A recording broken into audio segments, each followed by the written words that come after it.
Jadi soal nomor satu. Nah, di sini kata kunci dari soal ini yang pertama adalah pasien datang dengan keluar pus dari betis kanan, ya.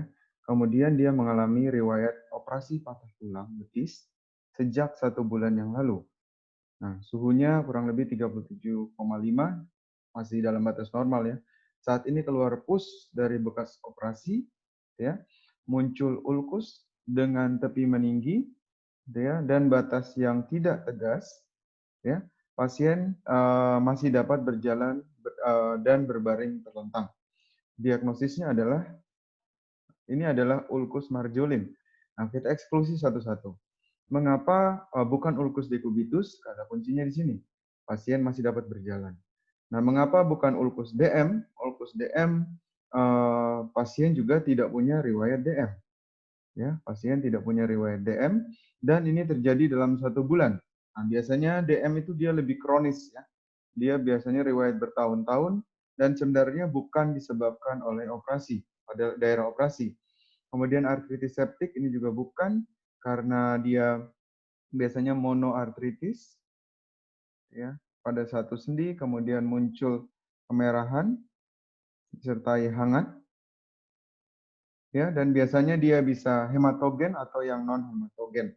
Itu bisa juga dari trauma misalnya. Tapi ini bukan karena lokasinya bukan pada daerah sendi tetapi pada daerah operasi.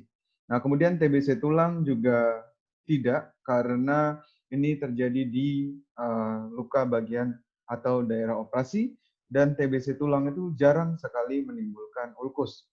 Sebenarnya kemudian onsetnya itu jarang sekali yang dapat muncul hanya dalam waktu 1 bulan. Nah, jadi apa itu ulkus marjolin? Nah, jadi ulkus marjolin itu adalah ulkus yang muncul yang diakibatkan atau muncul pada keganasan, gitu ya, diasosiasikan dengan keganasan yang muncul berawal dari luka kronis, ya. Luka kronis biasanya bisa dari luka bakar, gitu ya. Nah, atau yang lainnya, misalnya gigitan ular berbisa, vaksinasi, ya pada osteomielitis, gitu ya. Kemudian pada abses, pada stasis vena dan sebagian lainnya.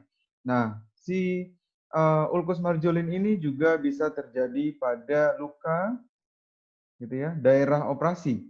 Nah, karena ini termasuk dalam luka kronik. Nah, sebenarnya tipenya sendiri itu ada dua. Ada tipe yang karsinoma sel squamosa, itu biasanya dari luka bakar atau luka operasi.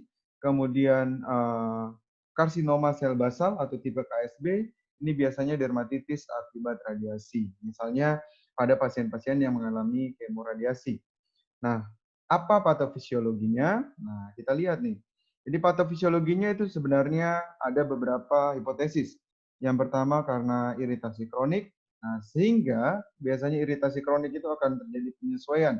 Misalnya menjadi metaplasia, ya, atau bisa juga displasia. Nah, contoh-contoh kasus-kasus yang terjadi metaplasia itu misalnya pada kasus GERD yang nanti berubah menjadi eh, lama-lama bisa menjadi adenokarsinoma esofagus. Biasanya GERD itu sebelum menjadi adeno-CA dia menjadi Barrett dulu. Jadi Barrett itu adalah proses lebih ke proses metaplasia squamocolumnar. Jadi squamous berubah menjadi kolumnar.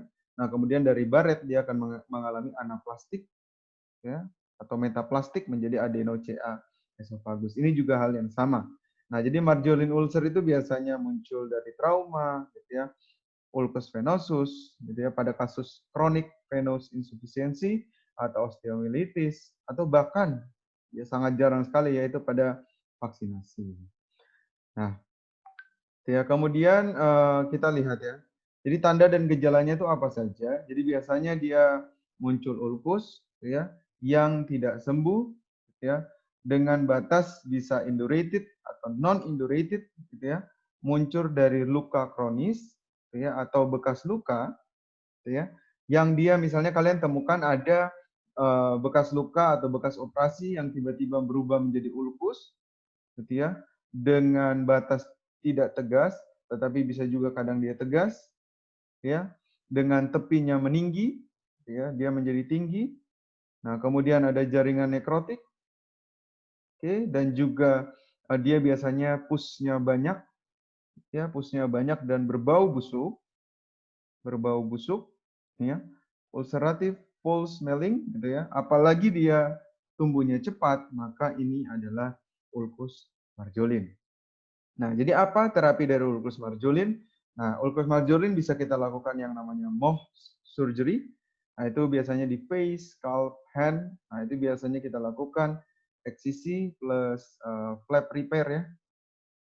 Oke, kemudian bisa juga kita lakukan tindakan amputasi.